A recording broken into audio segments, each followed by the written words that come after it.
ओम नमो भगवते वासुदेवाय। ओम नमो भगवते वासुदेवाय। ओम नमो भगवते वासुदेवाय। ओम नमो भगवते वासुदेवाय। नमो भगवते वासुदेवाय। ओम नमो भगवते वासुदेवाय। 6th कैंटो अध्याय 1 और श्लोक संख्या 55। एष प्रकृति संगेन पुरुषस्य विपर्ययः आसीत स एव न चिरात् ईश संगाद् विलीयते। ब्रेक गलत कर दिया। चिरादीश संग एष प्रकृति संगेन पुरुषस्य विपर्ययः आसीत एव न चिरात् ईश संगाद् विलीयते। कोई बोलेगा? रिपीट करेगा। एषा प्रकृति संगेन पुरुषस्य विपर्ययः आसीत स एव न चिरात् ईश संगाद् विलीयते। कोई और बोल रहा है क्या? एष प्रकृति संगेन पुरुषस्य विपर्ययः आसीत् स एव न चिरात् ईश संगाद् विलीयते। Two word meaning. एषः यह प्रकृति संगेन भौतिक प्रकृति के साथ संगति होने से पुरुषस्य जीव का विपर्ययः विस्मृति की स्थिति आसीत आ गई सह वह स्थिति एवं निस्संदेह न नहीं चिरात दीर्घ काल तक ईश संगात परम ईश्वर की संगति से विलीयते समाप्त हो जाती है। बोल कौन रहा है? अच्छा विष्णुदूत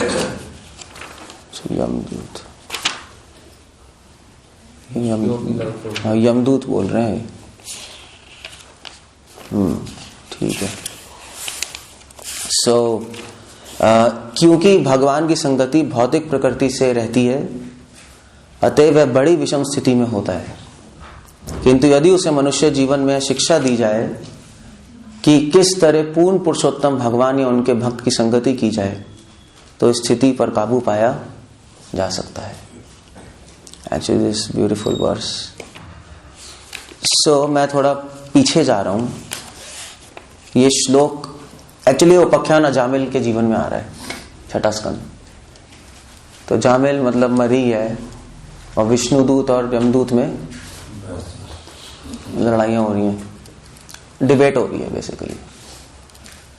यमदूत कह रहे हैं यहां पर कि इसके पीछे वाले श्लोक में, पीछे वाले दो श्लोक बहुत अच्छे हैं, तो मैं वो पढ़ रहा हूं। यमदूत कह रहे हैं कि अपनी इंद्रियों तथा मन को वश में करने में असक्षम मूर्ख देहधारी जीव अपनी इच्छाओं के विरुद्ध प्रकृति के गुणों के प्रभाव के अनुसार कर्म करने के लिए बाध्य होता है। मतलब हम जो लोग हैं वो प्रकृति के संग से अपनी इच्छाओं के विरुद्ध काम करते रहते हैं। हम नहीं चाहते कुछ, मगर करना पड़ता है नहीं। हम नहीं चाहते कुछ खराब काम करना, मगर हो जाता है। इच्छाओं के विरुद्ध काम होता है। क्यों? क्योंकि हम पे प्रकृति गुण काम कर रहे हैं, हम फोर्स्ड हैं, ये यमदूत हमें इनसाइट दे रहे हैं। हम फ्री नहीं है। सो कई लोग सोचते हैं हम फ्री है, नहीं। अमेरिका में liberty, concept of liberty, freedom गलत नहीं है, मगर जिस तरह से वो लोग फ्रीडम को देखते हैं वो चीज गलत है। उनका जो आइडिया है फ्री का वो गलत है। उनका आइडिया है कि फ्री होने का मतलब है कि कुछ भी करो, freedom of speech, freedom of action, नहीं, फ्रीडम ऑफ राइट, यही है ना मॉडर्न वर्ड। जो भी मन में है करो, सब फ्री है करने के लिए, किसी पे कोई बाध्य नहीं है। कोई कुछ भी बोल सकता है, कोई कुछ भी कर सकता है, हम किसी को रोकेंगे नहीं, अपनी मर्जी है। तो उनका जो कॉन्सेप्ट है फ्रीडम का वो बिल्कुल गलत है। शास्त्रों के अनुसार हम फ्री नहीं है। वो कुछ भी कर रहे हैं, सोच रहे हैं, वो कुछ भी करने को ठीक है, आप जो भी मना कर सकते हो, हम आपको नहीं रोकेंगे क्योंकि डेमोक्रेसी है। डेमोक्रेसी कैसे कहेंगे? गणतंत्र। तो आप भी आप फ्री हो करने के लिए, ठीक है। उसको लगता है वो फ्री है, मगर एक्चुअली भगवान यहाँ पे यमदूत कह रहे हैं वो फ्री नहीं है, क्योंकि वो अपने मन के वश में है, वो गुणों के वश में है। सो खुद ही नहीं पता लग रहा कि वो फोर्स हो रहा है अपनी इच्छाओं की वजह से। इच्छाएं उसको कंट्रोल कर रही है अंदर से। बाहर से फ्री है, अंदर से बद्ध है। अंदर से तो किसी ने पकड़ा हुआ है उसको, उसके मन ने उसको पकड़ा हुआ है। सो इसलिए वो कह रहे हैं कि भाई गुणों के प्रभाव के अनुसार कर्म करने के लिए बाध्य हो जाता है जीव। सो आप काम, क्रोध, लोभ, मोह ये तो अपने आप ही आते हैं, हमको चाहते थोड़ना है, मगर वो अंदर से ही आते हैं।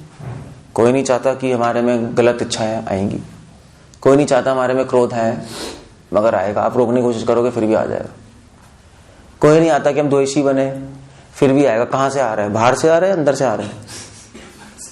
वो तो नहीं दे रहा, उसकी शक्ल पे तो नहीं लिखा कि मुझ पे क्रोध कर, वो तो हमारे अंदर से ही आ रहा है। नहीं, वह उस रेशम के, अब वो एग्जाम्पल दे रहे हैं कि व्यक्ति कैसा है। जो इंसान मूर्ख अपने आप को समझ रहा है, मूर्ख कह रहा है ना उसको, वो अपने को समझ रहा है फ्री हूं, मगर एक्चुअली वो बद्ध है। तो एग्जाम्पल दे रहे हैं, वह उस रेशम के कीड़े के समान है। रेशम का कीड़ा समझते हो ना, सिल्क वॉर्म, जो अपनी लार का प्रयोग, लार मतलब थूक, वो रेशम का कीड़ा अपनी थूक से अपना ही वो बना लेता है। कुकून, कुकून नहीं होता, शंख किसी ने तो बनाया रेशम के कीड़े ने, तो वो बना, शंख ही तो होता है, और क्या होता है? नहीं होता, वो अलग होता है। अच्छा, कपड़े में होता है। रेशम का कीड़ा वो अपना कुकून बनाता है, जाल, अपना कोश बनाने के लिए करता है अपना थूक, और फिर उसी में बन जाता है। यानी रेशम का कीड़ा बनाता है अपना कुकून और उसी में बन जाता है, जिसमें से बाहर निकल पाने की कोई संभावना नहीं रहती। ऐसे ही हम लोग हैं। हम लोग अपने ही अंदर काम, क्रोध, लोभ, मोह की वासनाएं बनाते रहते हैं गलत काम करके। जो मना किया गया शास्त्रों में वो काम करते रहते हैं अपने मन से, और उन कामों की वजह से हमारे अंदर ये सारे जो नेगेटिव इमोशंस हैं, काम, क्रोध, लोभ में जो गलत वासनाएं ये बढ़ती रहती हैं, और फिर इसी में हम फंस के रह जाते हैं। जैसे उदाहरण के लिए वो ड्रग्स नहीं लोग लेते, अभी आप LSD तो बहुत बड़ी चीज हो गई, यहाँ पे क्या लेते हैं? गांजा, हाँ, हीरोइन। तो वो आप गांजा, हीरोइन, आपके दोस्त ने कहा कि ले लो, तो हमने लेना शुरू कर दी। फिर लेना शुरू कर दोगे, फिर धीरे धीरे क्या बन जाएगी? आदत बन जाएगी। फिर छोड़ना चाहोगे तो वो आदत छोड़ने नहीं देगी। अब वो आदत किसने बनाई? आपने तो बनाई है। LSD लेके आपने अंदर एक आदत बना ली, अब वो आदत मजबूर कर रही है आपको लेने के लिए। तो अपने आप को फंसा लिया उसके अंदर आपने। सो जिस प्रकार कीड़ा अपने आप को फंसा लेता है, जीव अपने ही कर्मों के जाल में अपने को बंदी कर लेता है। देख रहे आप, अपने बेवकूफों वाले कर्मों की वजह से। अपने कर्म मतलब हमारे हमारे हमारे मनोधर्म से जो प्रकट कर्म है, हमारे मन से जो प्रकट, हम जो अपने मन से काम करते हैं उसको अपना कर्म कहते हैं। जो भगवान के आदेशों पे काम होता है उसको अपना कर्म नहीं कहते। भगवान के आदेशों पे कर्म करने से आप मुक्त हो जाओगे। अपने मन से कर्म, अपनी इच्छाओं से कर्म करने पे बंद हो जाओगे। काम तो करना ही पड़ेगा सबको, नहीं? अभी आ जाएगा श्लोक। मगर एक कर्म मुक्ति देता है, एक कर्म बंधन देता है। ये भगवत गीता की शिक्षा है। कर्म करना बंद नहीं करना है, ये सीखना है कैसे सही कर्म करना है। जैसे क्या कहते हैं इसको, दूध आपको पुष्टि भी दे सकता है मगर लूज मोशन भी करा सकता है। अगर बहुत ज्यादा दूध पी लोगे तो लूज मोशन हो जाता है, होता है नहीं होता है, पेट खराब हो जाता है, हाजमा ही खराब हो जाएगा। घी भी ऐसा ही है, ज्यादा घी खा लोगे हाजमा खराब। लिमिट में खाओगे जितना खाना चाहिए तो स्ट्रेंथ मिलेगी, नहीं ज्यादा खाओगे लूज मोशन होगा, कमजोर हो जाओगे। वही घी आपको स्ट्रांग भी बना सकता है, वही घी अगर सही से नहीं खाया तो कमजोर भी बना देगा। घी वही है। तो ऐसी कर्म है, जीव अपने कर्मों के जाल में बंदी कर लेता है, तब अपने को छुड़ाने का कोई भी उपाय नहीं ढूंढ पाता। इस तरह वह सदैव मोहग्रस्त रहता है और बारंबार मरता रहता है। अपनी आदतों में फंसकर भगवान की भक्ति नहीं कर पाता, उसका मन ही उसको फोर्स कर देता है भगवान को छोड़ने के लिए। नहीं, वो रह ही नहीं पाता भक्तों के साथ, उसका माइंड ही आउट हो जाएगा। वो चैंटिंग नहीं कर पाओगे 24 घंटे, माइंड ही आउट हो जाएगा आपका। तो आपने खुद ही अपने आप को ऐसी स्थिति में डाल दिया जिससे बाहर निकलने का कोई उपाय नहीं है। गुरु भी क्या करेगा उसमें? गुरु भी कुछ नहीं कर सकता ना। गुरु तो कह ही सकता है कि भैया जप करो, हाँ मुझे जप हो ही नहीं रहा, यही है ना। गुरु कह ही सकता है कि भैया दुखी मत हो, कहोगे दुख तो हो ही रहा है, मैं क्या करूं? क्या क्या कर सकता है गुरु? गुरु कह ही सकता है कि भक्तों के साथ रहो, आपको मुझसे तो रह ही नहीं जा रहा। सो अब वो उसके आपके अंदर जाके थोड़े ना कुछ ठीक कर सकता है। आपने ऐसी स्थिति बना ली हमने कि हम इनक्योरेबल हो गए। इनक्योरेबल समझते हो? ला इलाज हो गए। ला तो उर्दू सा वर्ड है ना, तो हिंदी में कैसे कहेंगे? नहीं, इनक्योरेबल हिंदी में कैसे कह सकते हैं? बेइलाज, मतलब कोई इलाज नहीं है, नहीं है। सो ऐसी हमने स्थिति कर ली। भाई बाहर कुछ चीज खराब हो तो कोई ठीक कर सकता है, अंदर कुछ खराब हो गया तो कौन ठीक करेगा? हाँ, शरीर के अंदर हो गया तो सर्जन ठीक कर सकता है काट पीट के, मगर ये शरीर के अंदर भी तो नहीं है, ये तो हमने आत्मा के अंदर ही गड़बड़ कर दी, अपने इच्छाएं प्रकट कर दी कहीं। अब उसको कोई इलाज नहीं है, उसका इलाज तो अब समय ही करेगा। अगर कोई इलाज नहीं है तो समय करता है, धीरे धीरे फिर भगवान ही अंदर बैठ के कुछ ना कुछ करेंगे। भगवान तो अंदर ही बैठे है ना, कोई अब हो ही नहीं पा रहा, क्या करें? अब गुरु तो कह रहे हैं कि भैया छोड़ दो, आदत छूट ही नहीं रही, भक्तों के साथ रहो, रह ही नहीं जा रहा। तो ठीक है, फिर वो कहेगा ठीक है जो करना करो। फिर मगर वो भक्ति तो कर रहा है, सिंसियर तो है ही, भक्ति तो करना ही चाहता है, नहीं अब उसे हो नहीं रहा, वो बात अलग है। तो फिर भगवान चार्ज ले लेते हैं, फिर परमात्मा अंदर ही बैठे हैं, फिर वो अंदर से कुछ ना कुछ करना शुरू करते हैं फिर उनकी प्लानिंग शुरू होती है और फिर वो किसी तरह हमें सही रास्ते पे वापस लेके आते हैं। इस तरह वह मोहग्रस्त होकर बारंबार मरता रहता है। अगर आप पूरी तरह शुद्ध नहीं हुए तो दोबारा मरना पड़ेगा, दोबारा जन्म लेंगे, दोबारा मरेंगे। इसलिए अगले श्लोक में कह रहे हैं एक भी जीव बिना कार्य किए क्षण भर भी नहीं रह सकता। ये पता है श्लोक कौन सा है? नहीं कश्चित क्षणम अपि जातु तिष्ठति कर्मकृत, भगवत गीता का श्लोक है। कार्यतः ही वशः कर्म गुणैः स्वाभाविक कैर बलात्। एक भी जीव बिना कार्य किए क्षण भर भी नहीं रह सकता। कोई भी जीव, हम बिना काम किए तो रह नहीं सकते, नहीं ऐसा नहीं है कि आप सारे काम बंद कर दोगे, पॉसिबल नहीं है। सांस तो लेना ही पड़ेगा, खाना तो खाना ही पड़ेगा। उसे प्रकृति के 3 गुणों के अनुसार अपनी स्वाभाविक प्रवृत्ति द्वारा कर्म करना ही पड़ता है। सबको अपनी प्रकृति के अनुसार काम करना पड़ेगा, आप नहीं रोक सकते अपने आप को। से अर्जुन ने कहा मैं नहीं लड़ूंगा, भगवान ने कहा तुम्हें लड़ना पड़ेगा क्योंकि तुम्हारे में गुण ही है लड़ने के, तुम क्या करोगे? तुम उसको रोक ही नहीं सकते। और उसकी वजह से हम लोग, क्योंकि हमारी अपनी नेचर होती है ना, नेचर समझते हो ना, उसकी वजह से हम ऐसे काम कर जाते हैं जो हमें नहीं करने चाहिए और बद होते रहते हैं। भक्ति की ट्रिक ये है कि वो ही अपनी नेचर समझ के उसको भगवान की सेवा में लगा दो बस। उसको रोक नहीं सकते आप उस चीज को, मगर उसको भगवान की सेवा में डाइवर्ट कर दो बस। सो प्रभुपाद ने ऐसे किया, जिस भी डिवोटी को पेंटिंग बहुत अच्छी आती थी, आर्टिस्ट थे, प्रभुपाद ने कहा ठीक है भगवान के लिए पेंटिंग बनाओ। कोई भी व्यक्ति जो बहुत बड़े अच्छे मैनेजर थे, तमाल कृष्ण महाराज मैनेजमेंट बहुत अच्छे थे, प्रभुपाद ने कहा ठीक है तुम मैनेजमेंट करो इस्कॉन का। कुछ डिवोटीज सिंगिंग में बड़े अच्छे थे, विष्णुजन महाराज, तो प्रभुपाद ने कहा ठीक है तुम 24 घंटे सिंगिंग करो। सो उनके स्वभाव के अनुसार उनको भगवान की सेवा में लगा दिया उन्होंने। अब ये श्लोक आ रहा है, इसके बाद इसके एक और श्लोक है। सजीव प्राणी जो भी कर्म करता है वो चाहे पवित्र हो या अपवित्र, इट्स वेरी नाइस श्लोक। चाहे हम कोई भी काम करें, अच्छा या बुरा, दोनों हमें बांधेंगे। क्यों? क्योंकि वह उसकी इच्छाओं की पूर्ति का उद्देश्य का कारण होते हैं, इसलिए दोनों में बन जाएंगे। कर्म को समझना तो बहुत मुश्किल है, कर्म के पीछे जो इच्छाएं उसको समझना और मुश्किल है। सो चाहे अच्छे काम करें वो भी अपनी इच्छा से होता है, नहीं, चाहे बुरे काम करें वो भी अपनी इच्छा से होता है। हमारे अपने स्वार्थ के लिए है ना, अपने लिए है ना, तो अपने लिए कुछ भी काम करेंगे अपनी इच्छाओं से तो बन जाएंगे। इसलिए भागवतम कह रही है ये अदृश्य कारण ही जीव के विभिन्न शरीरों की जड़ है। ये जो कारण हमें दिखाई नहीं दे रहा, कोई भी कार्य करने में कई कारण हो, है ना, कोई भी कार्य करने में 5 कारण होते हैं। एक कारण अधिष्ठानम तथा कर्ता कारणम च पृथक विदम। भी क्या कारण हुए कोई भी काम करने में? मान लीजिए आपको प्रसाद बनाना है, क्या क्या कारण हुए? किसी ने बोला आपको कि मुझे खाना है, एक तो वो कारण हुआ जिसने बोला है। एक आप जो काम कर, आप जो कुकिंग बुकिंग के सामान वामान ला रहे हो, गैस वैस, वो भी तो कारण हुआ प्रसाद बनाने के लिए, वो एक दूसरा कारण हो गया।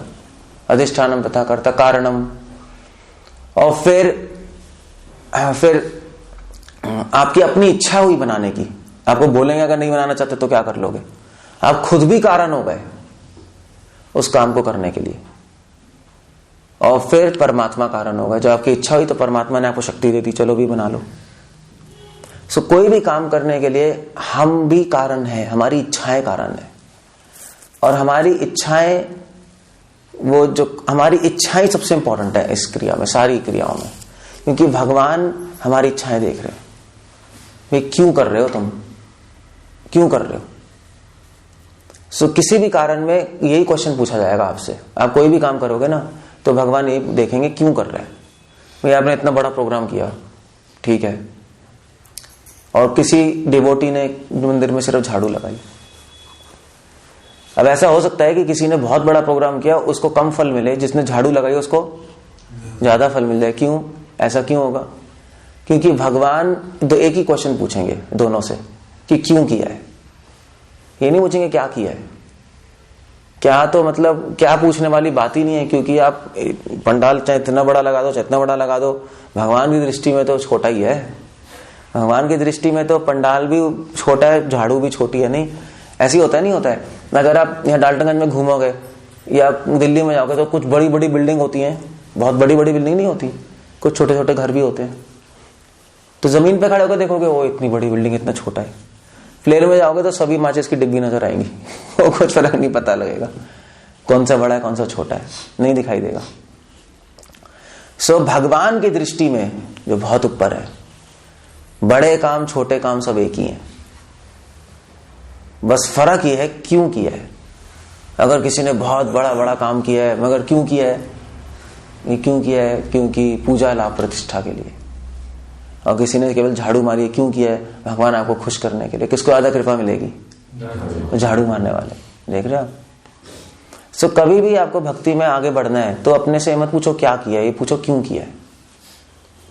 क्या किया भी इंपॉर्टेंट है, मगर उससे ज्यादा इंपॉर्टेंट है क्यों।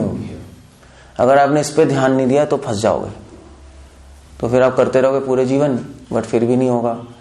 ऐसे होता ही नहीं होता है। कई भक्त होते हैं इस्कॉन में, पूरे जीवन सेवा तो करते ही हैं, मगर फिर भी आगे नहीं बढ़ पाते। हम देखते हैं वो कभी कभी आगे नहीं बढ़ पाते, सेम टू सेम रहते हैं। क्यों? क्योंकि उन्होंने ये तो सोच रहे क्या करना है, मगर ये नहीं सोच रहे क्यों करना है।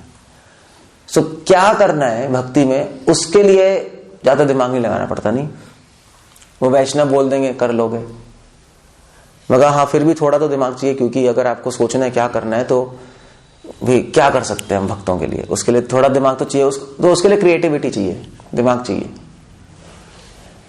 मगर उसके लिए प्रैक्टिकल दिमाग चाहिए। नहीं क्या करना है, ओके हम क्या करें, ठीक है पंडाल करेंगे, बुक डिस्ट्रीब्यूशन करेंगे, प्रैक्टिकल नॉलेज। मगर क्यों करना है उसको समझने के लिए क्या चाहिए, उसको समझने के लिए सिद्धांत चाहिए, है नहीं, नॉलेज चाहिए, नहीं चाहिए शास्त्रों की, वरना आपको समझ ही नहीं आएगा हम क्यों कर रहे हैं।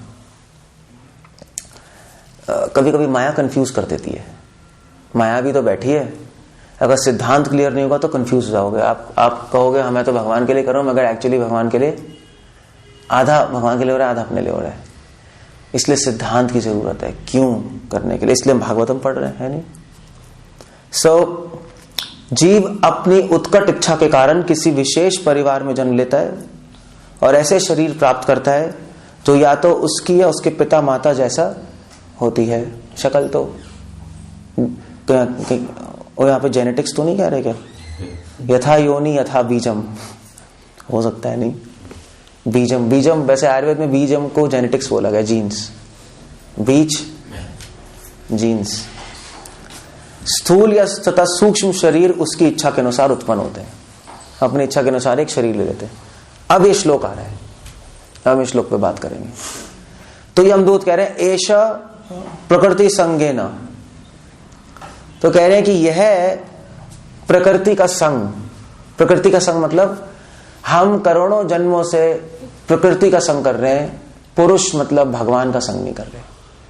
पुरुषस्य विपर्यय, दो तरह की चीज होती है, प्रकृति और पुरुष, जैसे स्त्री और पुरुष, यानी यहाँ पे संसार में भी ऐसे ही है, मेल और फीमेल, ऐसे ही प्रकृति है। ये सारी प्रकृति है नहीं हमारे चारों तरफ, भूमेर आपोनो वायु, earth water air fire ether, ये सारा जो बना हुआ है ना हमारा ढांचा, ये सारा घर वर, ये सारी चीजें, ये सारी प्रकृति है, इसको प्रकृति कहते हैं। प्रकृति क्यों कहते हैं इसको, तो उसका है स्त्री है, क्या है स्त्री, क्या है इसमें स्त्री क्यों है, भगवान के द्वारा बनाया प्रकृति, प्रकृति कृति मतलब जिसने बनाया है।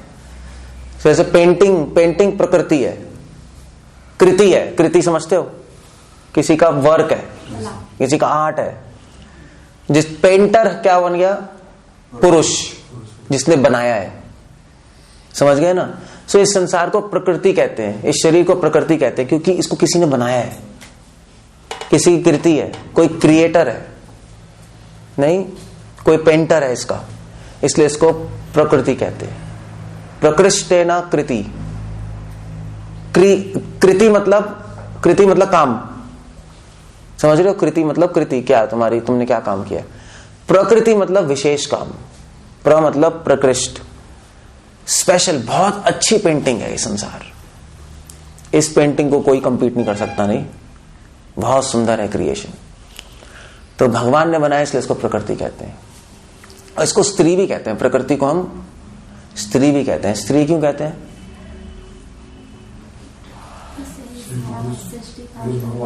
क्योंकि स्त्री आकर्षण करती है ना, करती नहीं करती, इसलिए प्रकृति को स्त्री कहते हैं। खींचेगी अपनी तरफ, यह आपको आकर्षित करेगी अपनी तरफ, खींचेगी, आ जाओ मेरे पास आ जाओ। इससे हम आकर्षित होंगे इस यहाँ पे चीजों से, अलग अलग चीजों से, इसलिए इसको प्रकृति कहा जाता है। नहीं पेंटिंग आकर्षित करती है, नहीं करती है, इतनी सुंदर पेंटिंग हो तो मन करता है देखने का, से ऐसे ही संसार को देखने का मन करेगा, छूने का मन करेगा, संसार की चीजों को सुनने का मन करेगा, इसलिए इसको प्रकृति कहा जाता है। ऐसा प्रकृति संगेना, संगेना शब्द इसलिए बोला गया है, इस प्रकृति के साथ संग करने का मन करेगा, इसलिए इसको स्त्री भी बोला गया है, प्रकृति भी बोला गया है। मन करेगा, हाँ हम घूमने जाएं, अच्छी चीजें देखें, यही मन करता है ना लोगों का, चलो भाई घूमने चलते हैं हिल स्टेशन। यह संसार में अनेक और भी कई चीजें हैं, भगवान ने चीजें बनाई हैं, वो तो आकर्षक है ही, पेड़ पौधे, धरती, हवा, और फिर इंसान भी उन चीजों को लेके और अच्छी चीजें बना देता है, वो भी आकर्षित करती रहती है। तो ये सारी चीजें आकर्षित करती हैं। सबसे ज्यादा आकर्षित हमारा शरीर भी प्रकृति है, नहीं हमने थोड़ा ना बनाया, ये भी भगवान की क्रिएशन है। हमारा शरीर भी हमें आकर्षित करेगा, करता है नहीं करता है, सबसे ज्यादा तो हमारा शरीर ही करता है आकर्षित। अपनी शक्ल देखने में तो बड़ा मजा आता है सबको, है नहीं भी? आप शीशे में आप अपने को सभी सुंदर समझते हैं, समझते नहीं समझते? सभी अपने को सुंदर समझते हैं। तो ऐसे व्यक्ति नहीं है जो शीशे में देख के कहे अरे यार कितना बकवास आदमी है। कभी नहीं कहोगे आप, कभी नहीं कहोगे। आप शीशे में देखोगे तो आपको अपने आप को सुंदर ही लगोगे। क्या हो क्या रहा है? आगे आ जाओ, आगे खोल के छोड़ दो। सब शीशे में अपने आप को सुंदर ही नजर आएंगे, चाहे वो बिल्कुल ही कुरूप क्यों ना हो। तो सबसे ज्यादा तो शरीर भी आकर्षित करेगा हमें, इसलिए इस शरीर को भी स्त्री कहते हैं। तो सब हम प्रकृति से संग कर रहे हैं। संग मतलब आकर्षण, संग मतलब आकर्षण ही होता है नहीं? बिना आकर्षण के संग का कोई मतलब ही नहीं है। भाई अगर आप ट्रेन में बैठे हो, ट्रेन में बात कर रहे हो किसी से, तो अपने संग थोड़े ना कि आप आकर्षित थोड़े ना हो रहे उस आदमी से। थोड़ी सी बात कर ली, हाँ भाई, फिर अपने वापस चले गए घर बार, तो संग नहीं हो उसके साथ, आपने चर्चा कर ली बस। संग तो तब होगा जब आकर्षित हो रहे हो।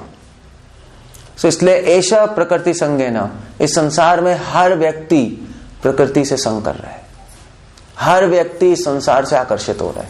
कोई व्यक्ति ऐसा नहीं है जो इससे इस आकर्षण से मुक्त है, असंभव है। अगर किसी से आकर्षित नहीं हो रहा, अपने आप से तो आकर्षित होगा ही होगा। बड़े बड़े योगी ज्ञानी अगर अपने शरीर से आसक्त नहीं है, आकर्षित नहीं हो रहे, तो अपने गुणों से तो आकर्षित होंगे। गुण भी तो होते हैं, हाँ मैं इतना अच्छा हूं, मैं इतना स्ट्रांग हूं।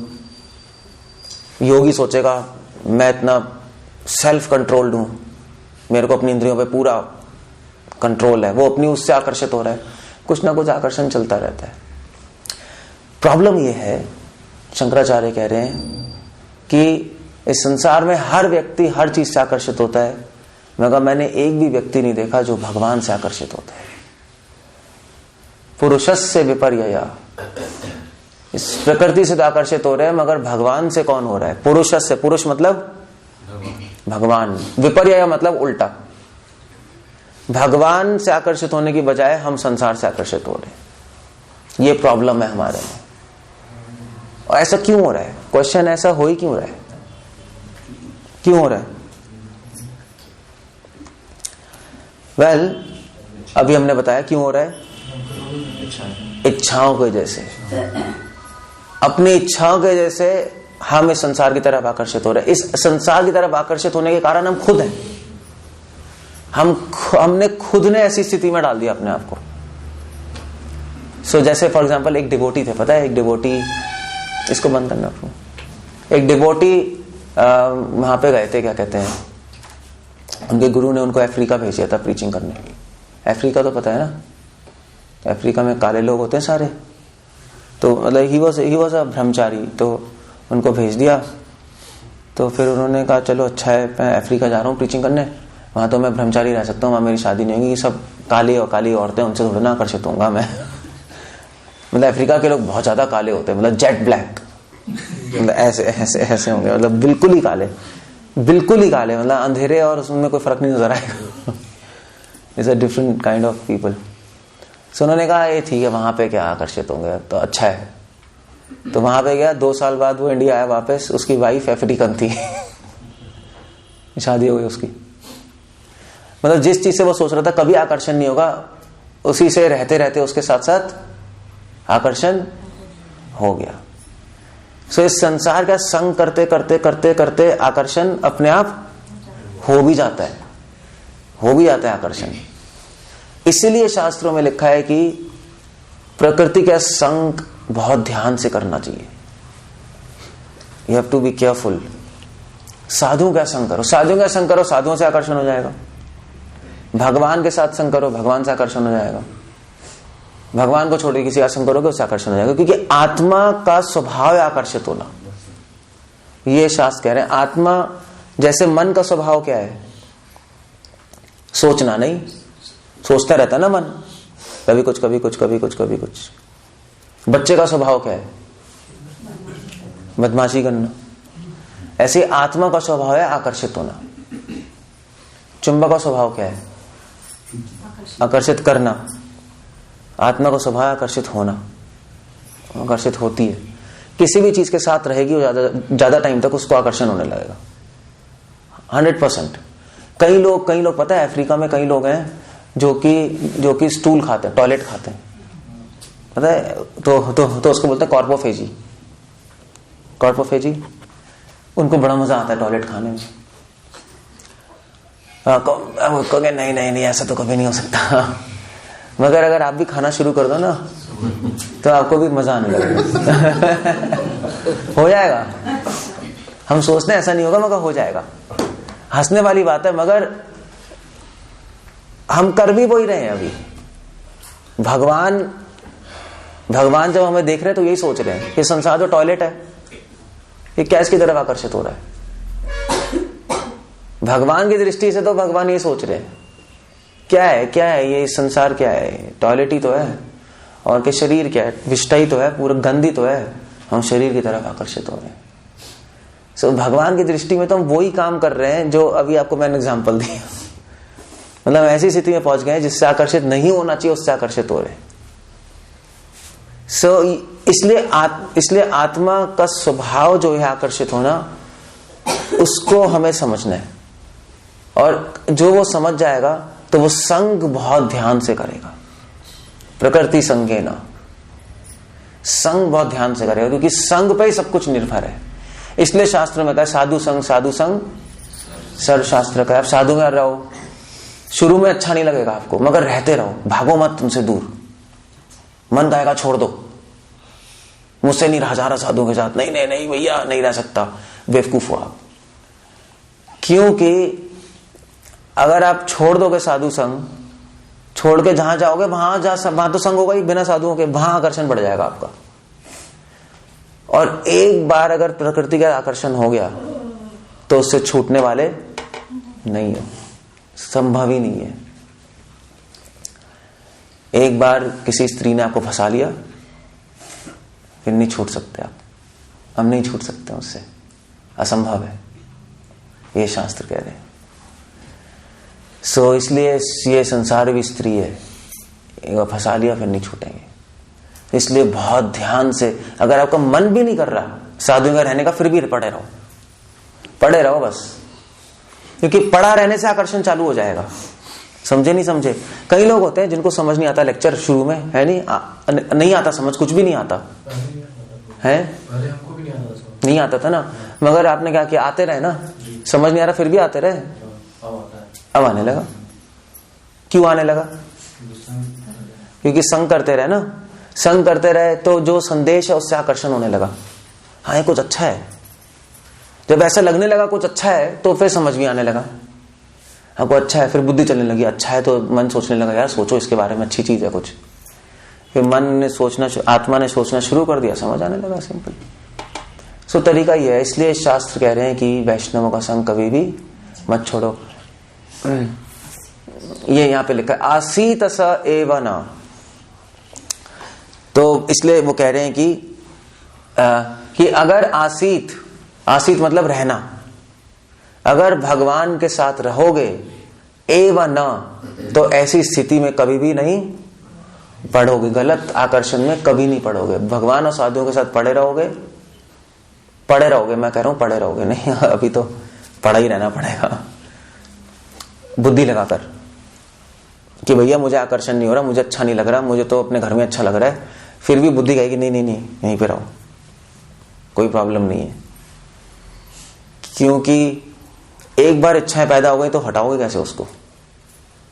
कोई मार्केट में वॉशिंग पाउडर है इच्छा हटाने के लिए? कोई नहीं। कोई सर्जरी है? नहीं। एक बार आ गई उसको फिर आप जन्मों जन्मों तक नहीं हटा पाओगे। कैसे हटाओगे? जब तक भगवान नहीं आते नहीं हटेंगे। इसलिए पता है, इसलिए शास्त्रों में संघ की बहुत महिमा है। यही कहा जाता है ना, वैष्णव संघ ही तो बोला जाता है, वैष्णव सेवा ही तो बोला जाता है। हर वैष्णव क्यों बोला जाता है वैष्णव सेवा? क्योंकि वैष्णवों के संग सेवा कुछ ना कुछ करते रहोगे वैष्णव के लिए, तो वैष्णव के साथ तो रहोगे एटलीस्ट। तो विष्णु पुराण में लिखा है कि विष्णु पुराण में एक कथा आती है कि एक था, राजा था, तो वो अपने ऐसे कहीं रास्ते में जा रहा था, तो उसको कोई दोस्त मिला उसका, तो उसने उससे बात कर ली 1 मिनट। मगर उसका दोस्त भोगी था, वो राजा भक्त था। उसने 1 मिनट ऐसी संग कर लिया और उसको ना अपने दोस्त की बात अच्छी लगने लगी। उसके दोस्त ने कहा क्या भक्ति भक्ति में रखा है, ठीक है, मतलब संसार भी तो है, आप भक्ति कर रहे हो मगर संसार में और भी अच्छी चीजें हैं। तो उसके माइंड में कुछ आइडिया आ गया ऐसा। फिर वो चला गया दोस्त उसका, फिर वो राजा फिर मर गया अपना। और मरने के बाद फिर वो भगवान के पास नहीं गया, वो दोबारा संसार में आ गया। क्यों? क्योंकि उसने 1 मिनट का संग किया था और उस 1 मिनट में उसमें इच्छा आ गई, प्रॉब्लम ही हो गई। ऐसे तो कोई प्रॉब्लम नहीं थी मगर इच्छा आ गई। अब इच्छा कब आ जाए हमें क्या पता, हम लोगों को क्या पता। ऐसे ही आपके ये भी थे, क्या कहते हैं, ध्रुव महाराज। ध्रुव महाराज अपने पिछले जन्म, ध्रुव तो पता है ना, भक्त ध्रुव, पिछले जन्म में वो राजा थे बहुत बड़े। एक्चुअली नहीं, सन्यासी थे ध्रुव महाराज पिछले जन्म में। तो सन्यासी थे तो अपना तपस्या करते थे जंगल में बैठ के। मगर उनका फ्रेंड था एक, वो राजकुमार था। तो वो आके मिलता था उनसे रोज, मतलब फ्रेंड है तो कभी कभी मिलता था। तो कभी बात करते थे, चलो भी ठीक है, आशीर्वाद देके के भेज दिया। मगर उसके संग से धीरे धीरे उनमें भी आकर्षण होने लगा राज्य से। इच्छा आ गई थोड़ी सी कि इच्छा भी नहीं आई मगर अच्छा लगने लगा कि हाँ ये राज्य भी अच्छा है, कोई बुराई थोड़े ना राज्य में, ठीक है, सन्यासी भी अच्छा है, राज्य भी अच्छा है। जैसे ही उनको अच्छा लगने लगा राज्य भी अच्छा है, उसकी वजह से उनको दोबारा जन्म, और तो किस रूप में जन्म लिया? राजकुमार के रूप में। उनको अच्छा लगने लगा ना, राजकुमार भी अच्छा है। इस संसार में आकर्षण तो बहुत दूर की बात है, अगर कुछ चीज अच्छी भी लगने लगे तो आप फंस गए, आप फंस जाओगे आप।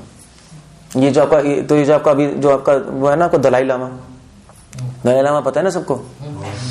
तो वो एक्चुअली उसने एक्चुअली जो अभी का दलाई लामा है, तो दलाई लामा हम ढूंढते हैं, हर बार नहीं ढूंढने जाते हैं ना, कहीं पैदा होता है दलाई लामा तो वहां से पकड़ के लाते हैं उस बच्चे को ढूंढ के। सो वो अभी का दलाई लामा स्विट्जरलैंड में पैदा हुआ था बच्चा। तो उसको वहां से लेके आए थे स्विट्जरलैंड से। पता है ना दलाई लामा कैसे ढूंढते हैं? नहीं पता? बोलो। दलाई लामा तो पता है कौन है?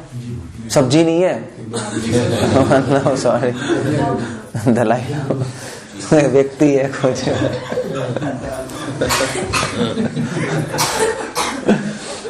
जो बुद्धिस्ट होते हैं ना, उनके गुरु है, मेन गुरु, जैसे प्रभुपाद जी हमारे गुरु हैं।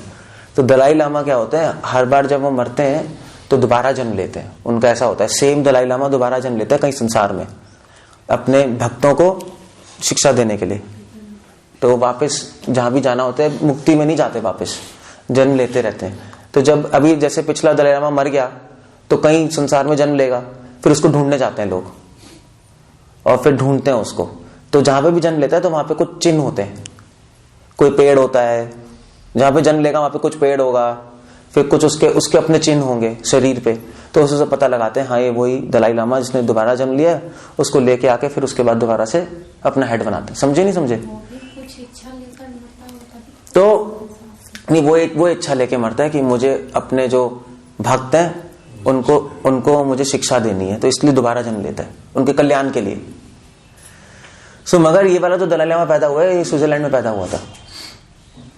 तो लोगों ने पूछा भाई स्विट्जरलैंड में क्यों पैदा हो गया है? तो दलाई लामा का जो सेक्रेटरी है, ये वाला दलाई लामा, पिछले दलाई लामा इनमें से कोई, तो उसका सेक्रेटरी जो है वो अभी भी जिंदा है, मतलब बहुत बूढ़ा हो गया। सेक्रेटरी ने बोला कि भाई देखो, हम एक्चुअली जब पिछले दलाई लामा का जब हम वर्ल्ड टूर करने जा रहे थे ना, प्रीचिंग करने, दलाई लामा को स्विट्जरलैंड बहुत अच्छा लगा था।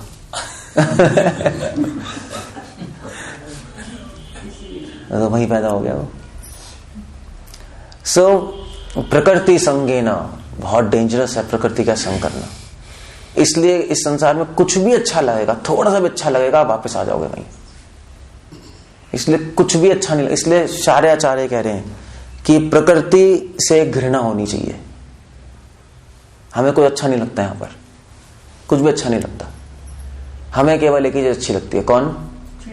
कृष्ण और उनका नाम, बस। बाकी कुछ भी अच्छा नहीं लगना चाहिए आपको। मगर ऐसा होता नहीं, ऐसा होता नहीं। हमें बहुत सारी चीजें अच्छी लगती हैं, एक नहीं करोड़ों चीजें अच्छी लगती हैं।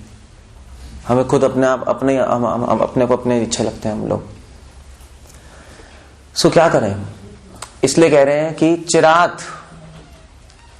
चिरात मतलब होता है दीर्घ काल तक, चिरात मतलब बहुत समय तक।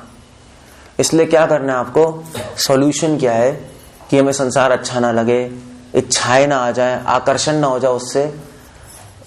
चिरात दीर्घ काल तक क्या करो? ईशत संगात, ईश के साथ संग करो। ईश मतलब भगवान और उनके भक्त और उनका नाम या उनका प्रसाद, सब भगवान ही तो है, प्रसाद भी तो भगवान है।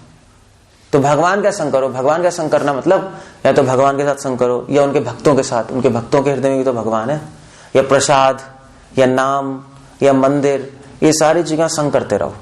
चिरात मतलब बहुत समय तक, एक दिन में खत्म नहीं होंगी चीजें।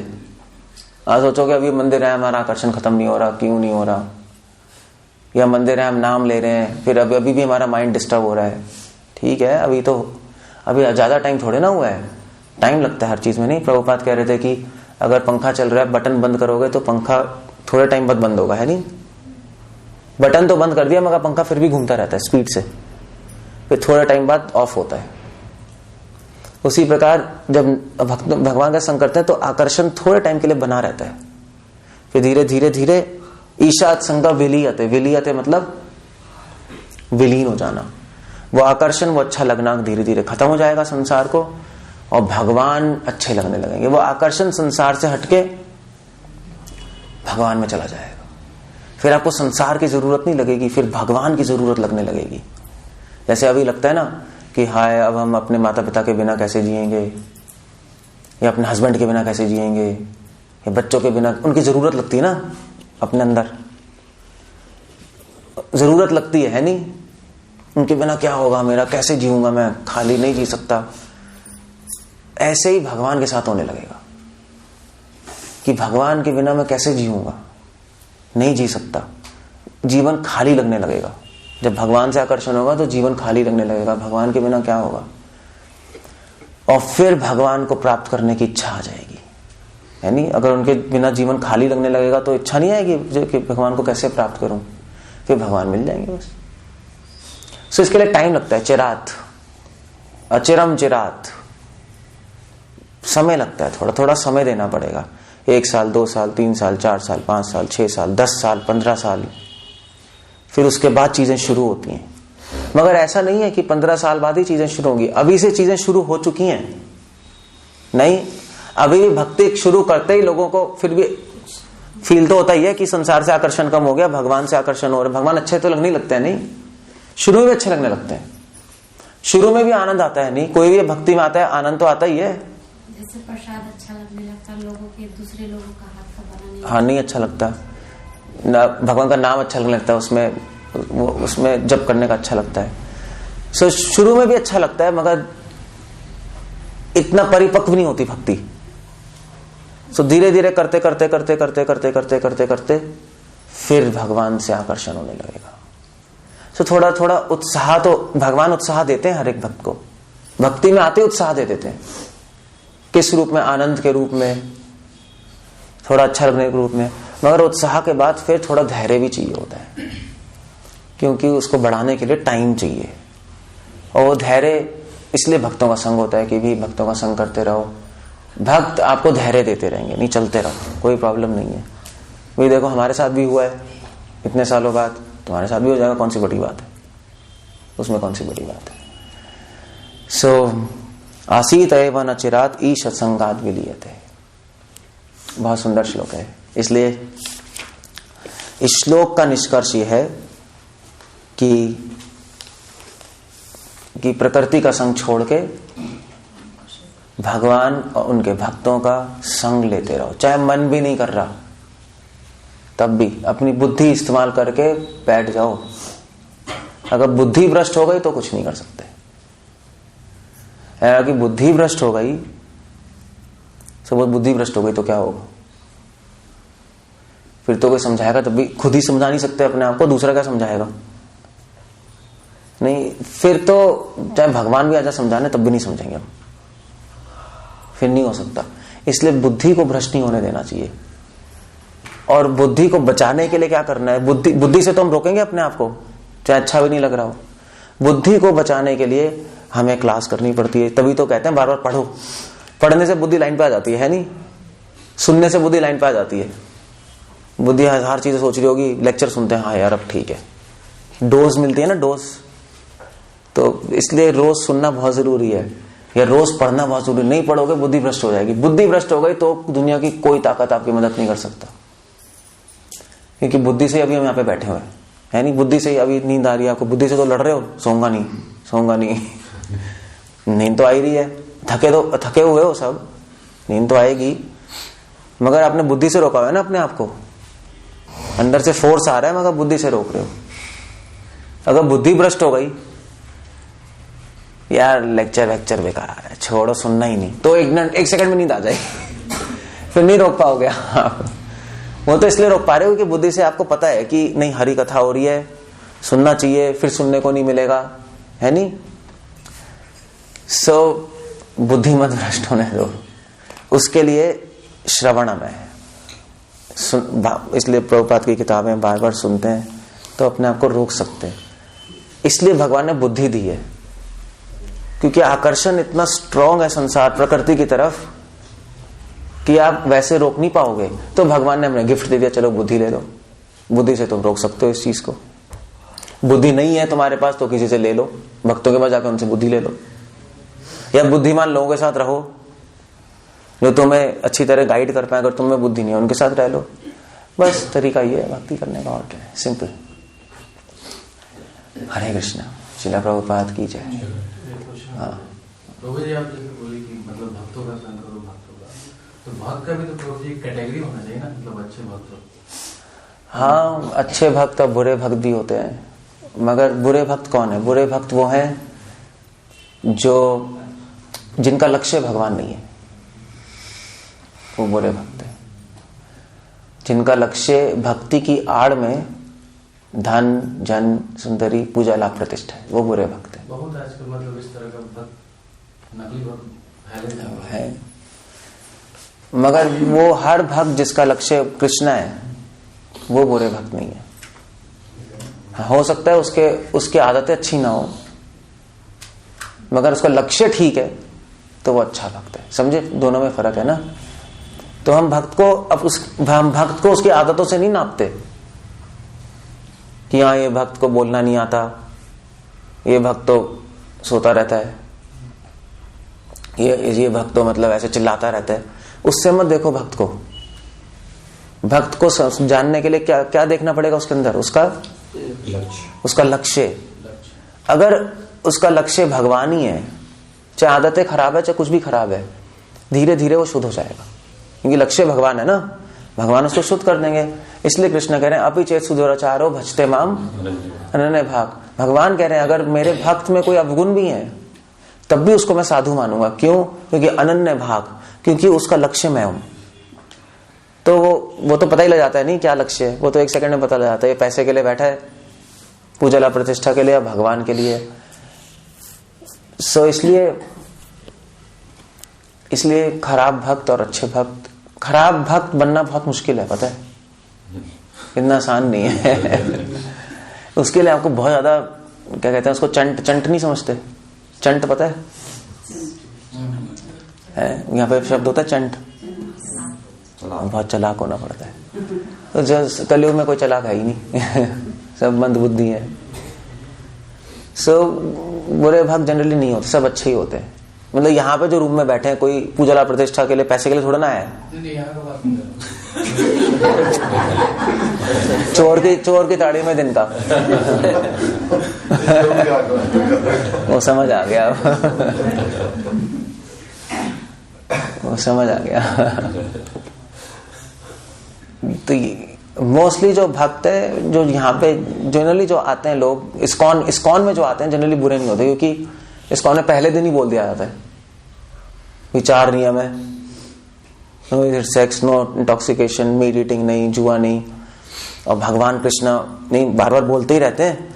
तो इस्कॉन में जनरली बुरे भक्त, मतलब एटलीस्ट हमारे जनरली जो जिनसे हम लोग एसोसिएट करते हैं वो नहीं है। वैसे हैं बुरे भक्त, मगर वो हमारे साथ नहीं रहेंगे, मुक्के और फिर छट जाएंगे, नहीं छट जाएंगे। सारे इकट्ठे लोग रहते हैं ना, सारे बुरे लोग एक ही साथ होंगे नहीं, वो क्या कहते हैं उसको, चोर चोर के हाथी रहता है, सब इकट्ठे हो जाते हैं, नहीं। सो या तो सारे अच्छे होंगे, सारे बुरे होंगे, ऐसे होते हैं, अपना फिल्टर हो जाता है, समझे? तो ऐसे समझना चाहिए बुरे भक्त को। एक क्वेश्चन आपको, हाँ, जैसे वो इस्कॉन में भी बहुत सारे आचार्य लोग बुक लिख रहे हैं, तो हम लोग को मेनली फोकस करना चाहिए प्रभुपाद की बुक। देखो पहले प्रभुपाद की बुक पढ़ो, पहले औरों की बुक पढ़ना ठीक नहीं, पहले फर्स्ट प्रभुपाद बुक है, फिर बाकी किताबें, ये बहुत जरूरी है। या वो किताब पढ़ सकते हो जो प्रभुपाद की बुक्स पढ़ने के लिए प्रेरित करें, वो भी बहुत अच्छा है नहीं? अगर कोई लिख रहा है कि भी प्रभुपाद की किताब पढ़नी चाहिए, उसको प्रेरित कर रहे हैं, तो वो भी पढ़ सकते हो, क्योंकि प्रभुपाद की किताब पढ़ने के लिए प्रेरणा भी तो चाहिए। तो ऐसे महाराज ने लिखी है जय श्रीला प्रभुपाद, तो बहुत अच्छा है। या लोकनाथ महाराज ने लिखी है प्रभुपाद पे, या जयद्वैत महाराज, काफी सन्यासी लिख रहे हैं ना प्रभुपाद जी की जीवन, वो पढ़ना चाहिए, वो तो बहुत अच्छा है। प्रभुपाद की किताब पढ़ने के लिए प्रेरणा मिलेगी, वो पढ़ सकते हो। या वो किताबें पढ़ सकते हो जो प्रचार में हेल्प करेंगी, प्रचार भी तो करना है। जैसे गुरु कौन लिखी है मैंने, तो अब वो तो आपको पता नहीं लगेगा, वो तो हमने समाज को देख के उसमें से धारणाएं लिख के उसको काटी हैं, तो वो पढ़ सकते हो। हाँ, कौन सी किताब नहीं पढ़नी, वो किताब नहीं पढ़नी जो कि और लोग लिख रहे हैं, मगर वो किताबें भगवान की लीलाओं पे हैं, नहीं, और दूसरे आचार्यों की किताबें हैं, वो अभी मत पढ़ो। और जीवा गोस्वामी, रूपा गोस्वामी की किताबें भी तो ट्रांसलेट होके आ रही हैं, भक्ति विनोद ठाकुर की, वो अभी रुक जाओ। गलत नहीं है, मगर रुक जाओ, पहले प्रभुपाद की किताब पढ़ लो, या प्रभुपाद की किताब जो प्रेरणा देने के लिए लिखी गई है वो पढ़ लो, या प्रचार के एंगल से जो अच्छी हैं वो पढ़ लो। ये किताबें पढ़नी चाहिए बस, मगर वैसी किताबें नहीं पढ़नी चाहिए। ऑफ कोर्स डेली, अगर डेली हो तो बहुत अच्छा है, डेली पढ़नी चाहिए। प्रभुपाद की तो देखो डेली पढ़नी चाहिए। अन्य अच्छा क्वेश्चन है कि हंस क्यों रहे हो? होता ही है ना प्रभु जी, जैसे अभी भक्तों के टाइम में पूरा चार्जअप है, जब अकेले हो जाते हैं तो ढीला ढाला पड़ जाते हैं। वो तो है ही, तो तभी किताब पढ़ते रहोगे तो चार्जअप रहोगे, डेली प्रभुपाद की किताब पढ़ोगे। हाँ, ये बात सही है, रोज किताब से भी चार्ज मिल जाएगा आपको। ये किताब, ये प्रभुपाद की जो लेटर्स है वो हम लोग पढ़ने चाहिए, पावर बैंक है। क्या कह रहे हैं? प्रभुपाद की जो लेटर्स है वो हम लोग पढ़नी चाहिए, मगर वो इंग्लिश में ही है, हिंदी में अभी है नहीं वो, तो हम लोग हिंदी में ट्रांसलेट करा रहे हैं, बोला है हमने डिवोटी को, तो वो ट्रांसलेट होके आते रहेंगे तो हम भेजते रहेंगे, फिर आप पढ़ो, बहुत ही अच्छा। वो पढ़ के तो बहुत ही अच्छा लगेगा, गोपाल के पत्र।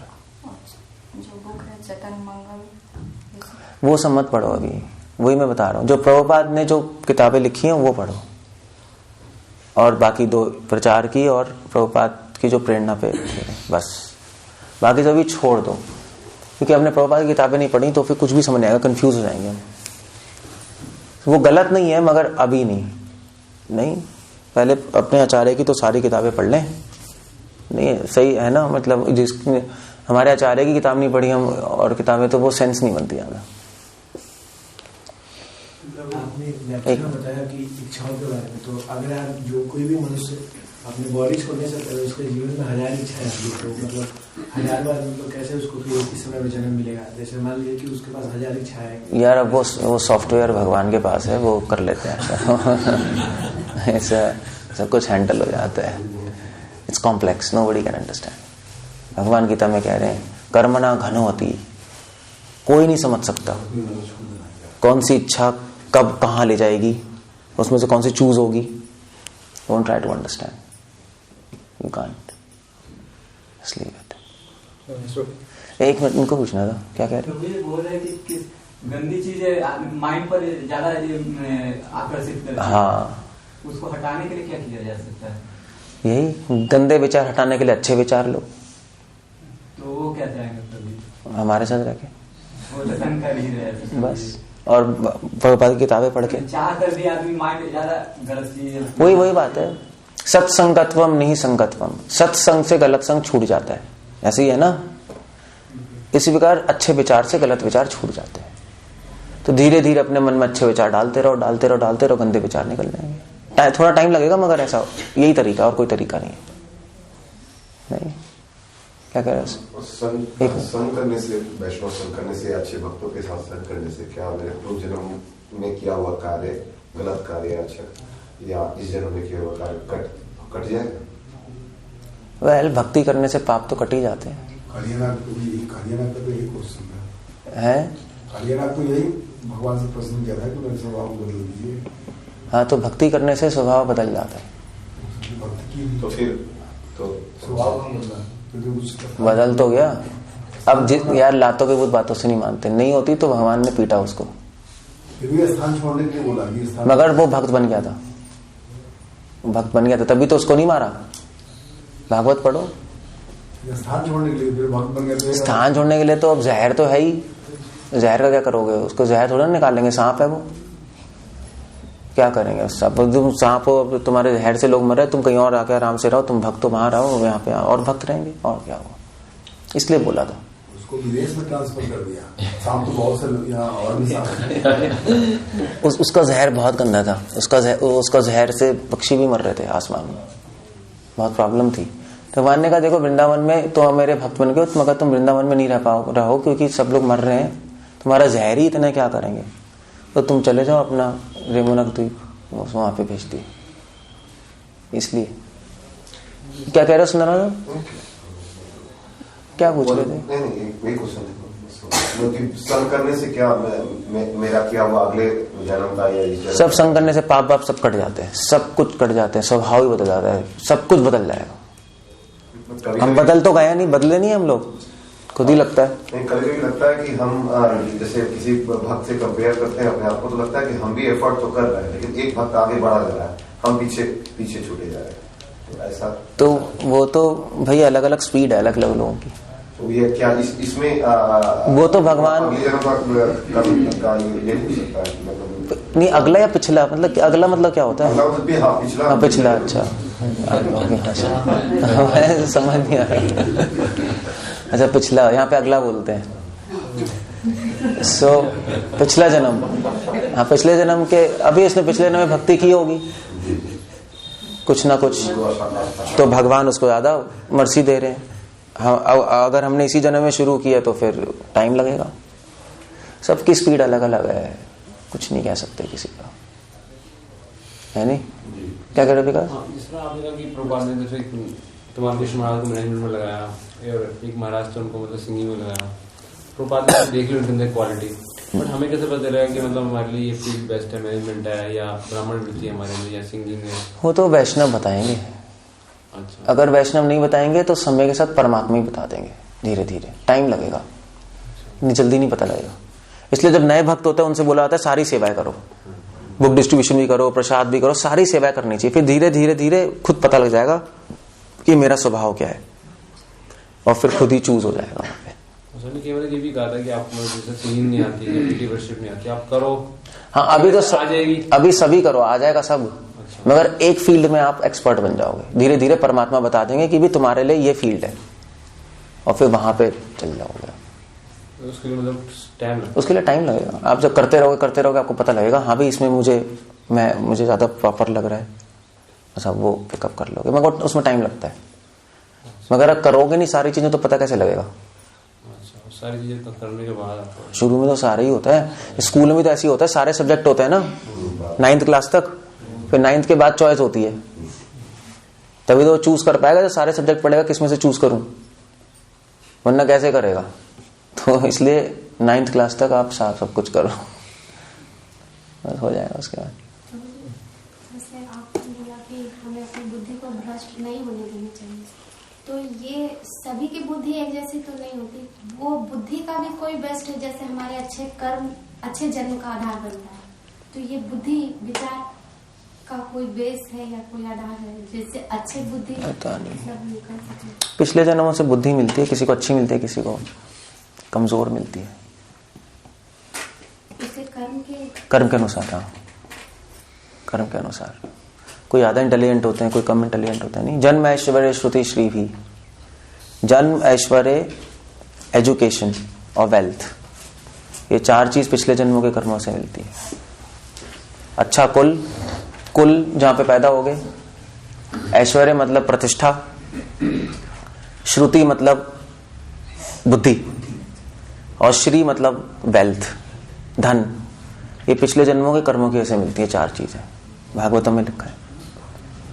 फिर इसको यूज करना आपके हाथ में, आप जितना मिला उतना यूज करो। आप क्या करेंगे, वहां की कृपा से बढ़ जाएगा।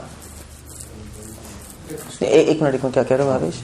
एक क्वेश्चन था, आपने लेक्चर में बताया, एग्जाम्पल दिया था ना कि अफ्रीका में एक भक्त गए थे, तो उसमें उनकी इच्छा नहीं थी, उनकी इच्छा नहीं थी, भोग करने की इच्छा तो नहीं थी, और वो फिर भी फंस गए। वो संग करते करते फंस गए। तो इच्छा ना होते हुए भी वो फंस गए, इच्छा आ गई संग करते करते। एक पहले आपने बताया था एक बार कभी कि इच्छाएं मतलब तब आती हैं जब हम उसके लिए संकल्प करते हैं। हाँ, वो उसका संकल्प वीक हो गया। तो फर्स्ट स्टेप संकल्प है, फर्स्ट स्टेप संकल्प आ जाएगा।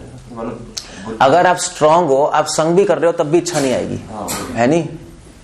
अब आपकी आत्मा बहुत स्ट्रांग है, संकल्प बहुत स्ट्रांग है कि मैं भोग नहीं करूंगा, तो आप संग कर लो, आपको इच्छा नहीं आएगी। प्रचार में ऐसे ही तो होगा। प्रचार में हम कितने लोगों से संग कर रहे हैं, उनके विचार ले रहे हैं, मगर इच्छा नहीं आती क्योंकि हम आत्मा संकल्प स्ट्रांग है। उस डिवोटी का संकल्प स्ट्रांग नहीं होगा, धीरे धीरे वीक हो गया तो इच्छा आ गई। संकल्प भी थ्योरेटिकल होता है कि जैसे इच्छा उसके पहले की कभी इच्छा रही होगी? संकल्प तो ज्ञान से बनता है, नॉलेज से बनाना पड़ता है।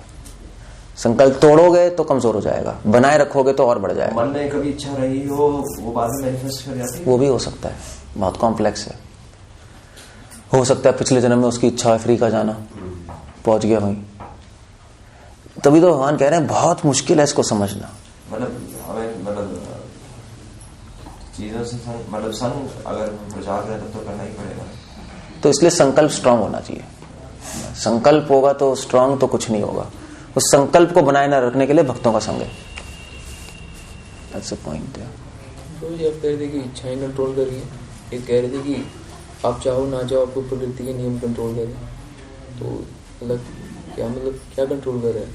एक तो इच्छाएं कंट्रोल करिए आपने, इच्छाएं हम में कंट्रोल करनी है। हमारी खुद इच्छाएं हमें फोर्स करती हैं करने के लिए। हम कंट्रोल में है ना अपनी इच्छाओं के, और क्योंकि इच्छाएं हमें फोर्स कर रही हैं, फिर प्रकृति के गुण भी फोर्स करने लगते हैं। भैया आप लड़ाई कर रहे हो, मान लीजिए आपसे लड़ाई की है कभी? लड़ाई तो की होगी तो सुंदर आप लोगों ने तो की होगी मैंने भी की है।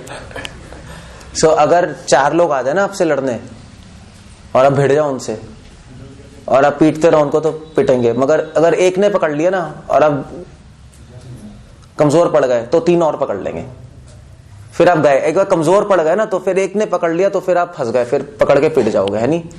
जब तक स्ट्रांग हो आप एक से भी पकड़ में नहीं आ रहे, पीटते रहो तो पिटते रहोगे। होता है नहीं होता है? सो ऐसे ही है, अगर आप इच्छाओं के पकड़ में आ गए अपनी, तो प्रकृति के 3 गुण भी पकड़ लेंगे,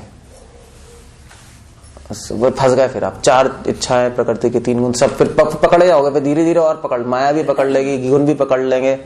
बस उसको कहते हैं ना, क्या कहते हैं, दबोच लिया नहीं है, कहते नहीं है और एक के पकड़ में आ गए सब दबोच लेंगे सीधा। बस तो इसलिए स्ट्रांग होना पड़ता है, एक की भी पकड़ में मत आओ। That's idea. समझे नहीं समझे? ऐसे होता है। जैसे कि हम लोग प्रसाद लेते हैं तो प्रसाद में तो टेस्ट आता ही है, तो आने दो, क्या खराबी है? पकौड़े की मतलब कि जैसे कोई भी चीज, मतलब जैसे एक संसार में सिंघाड़ा भी पसंद है तो फिर से संसार पसंद आना, टेस्ट आना दो अलग बात है। टेस्ट तो आता ही है, अच्छा तो है ही। ऐसे आपने प्रसाद बनाया है सब लोग, तो अच्छा तो है ही नहीं। क्या टेस्ट नहीं आ रहा क्या मुझे? तो मैं बना क्यों रहा? हम लोग पूछते तो कैसा है, तो मैं क्या कैसे बोलूंगा टेस्ट नहीं आ रहा होगा, है नहीं? सो मगर टेस्ट आ रहा है, मगर हम उस टेस्ट से आकर्षित नहीं होते, क्योंकि हमें पता है कि ठीक है अच्छा टेस्ट है, मगर भक्ति का टेस्ट इससे कई गुना ज्यादा अच्छा है। इसलिए उस टेस्ट के सामने टेस्ट फीका है। टेस्टी है मगर उस टेस्ट के सामने टेस्ट फीका है, इसलिए फंसते नहीं हम लोग इसमें। समझे नहीं? इसलिए नहीं फंसते। एक मिनट, समझ गए नहीं समझ गए? तो ऐसा नहीं है कि ताजमहल, ठीक है कि ताजमहल सुंदर नहीं है, ताजमहल सुंदर है, हम ताजमहल जाएंगे बोलेंगे बहुत सुंदर है, मगर हमें ये भी पता है कि आध्यात्मिक जगत के सामने तुच्छ है, तुच्छ स्वाद है मगर तुच्छ है उस स्वाद के सामने। तो इसलिए भक्त चीजों में फंसता नहीं है, ठीक है फिर भूल जाएगा, बट वो नहीं भूलेगा। उच्च रस लेके नीचे लोअर रस छूट जाता है। ऐसा नहीं रस नहीं आ रहा बट टेस्ट ठीक है, नहीं है नहीं। जैसे मान लीजिए अगर मैं आपको अभी वो लॉलीपॉप दूं तो टेस्टी होगी नहीं होगी? होती है नहीं होती लॉलीपॉप? खाइए बचपन में या नहीं? तो आपको दूंगा, आप कहोगे हाँ बहुत टेस्टी है, मगर खुद से तो नहीं खाते रहोगे लॉलीपॉप, क्योंकि तो छूट गई वो लॉलीपॉप, क्या बच्चों की वाली चीज है नहीं, मगर है टेस्टी, मगर आपको अब बड़े होकर समझ आ गया कि बच्चों वाली चीज है, इसलिए ध्यान नहीं आता लॉलीपॉप का। कोई दे दे तो ठीक है, अच्छा है, ऐसे ही भक्ति करके समझ आ जाएगा ये सारी बच्चों वाली चीजें हैं, इस संसार का स्वाद, इस संसार का रूप ले लिया तो अच्छा है, वरना ठीक है बच्चों वाली चीजें, वैसे ध्यान नहीं आता, ध्यान भगवान का आता रहता है, ठीक है ना। जैसे कि वैष्णव का मतलब डेली कुछ न कुछ सेवा करनी चाहिए, तो वो तो ब्रह्मचारी है तो वो साथ में रहते तो करते हैं, गृहस्थ में जो रहेंगे वो कैसे करेंगे, क्या करेंगे? किसकी सेवा? वैष्णव की तुझ सेवा, मतलब डेली कुछ करनी चाहिए। अब जो वैष्णव नहीं है तो क्या करोगे? अपनी सेवा कर लो, आप खुद भी तो वैष्णव और क्या, यही करना पड़ेगा है नहीं? प्रसाद अच्छा बना कर खिलाकर गरीबों को भी। नहीं ये सब क्या है, इसमें मत अगर कोई वैष्णव नहीं, टाइम हो गया ना, ठीक है, अगर कोई वैष्णव, मैं लास्ट बता खत्म होता हूँ, कोई वैष्णव नहीं है तो अपनी सेवा कर लो, अपनी सेवा अपने आप को नाम सुनाकर, और क्या है, ये शरीर हमारा नहीं है ना, ये तो भगवान का है, तो इस शरीर को नाम सुनाओ, इस शरीर को भगवान दिखाओ, तो वो भी एक सेवा हो जाएगी, और क्या बस ठीक है, चलो बाद में बात करेंगे। लेकिन छोटा सा क्वेश्चन मेरा है, उसका छोटा सा जवाब क्या? ये जिससे हम आकर्षित होते हैं उसके हर चीजों से आकर्षित होते हैं, फिर भगवान से हम आकर्षित अगर हो रहे हैं तो प्राकृतिक से कैसे नहीं आकर्षित होंगे, या उनके हर चीजों से कैसे नहीं आकर्षित होंगे? ये बात सही है, ये प्रभुपाद से पूछा था क्वेश्चन समझ आया? तो प्रभुपाद से पूछा तो प्रभुपाद ने कहा बात सही है, अगर भगवान से आकर्षित हो रहे हैं तो भगवान की हर चीज से आकर्षित होंगे, तो संसार भी भगवान की चीज है तो इससे भी आकर्षित होना चाहिए। मगर प्रभुपाद ने बोला नहीं, ये संसार भगवान का स्टूल है ये भगवान की विष्ठा है सो हम अपने से आकर्षित होते हैं ना, मगर अपने विष्ठा से थोड़ी ना आकर्षित होते हैं। सो ऐसे ही भगवान की विष्ठा है ना, भगवान आकर्षित होते हैं इससे, ना हम होते हैं। भगवान की है मगर है विष्ठा, बस। तो जिस चीज से हमारे स्वामी आकर्षित नहीं होते, हम क्यों होंगे? जिसने बनाया है वही कह रहा है बकवास है यार, वही वो कह रहा है बकवास है, तो फिर हम क्यों आकर्षित हो, हम क्यों कहें वो अच्छा है? जब जिसने बनाया वही कह रहा है बकवास है तो हम भी कह रहे हैं बकवास है, बस ये बात है और कुछ नहीं। ठीक है नहीं? ठीक है, चलो हरे कृष्ण। श्रील प्रभुपाद की जय।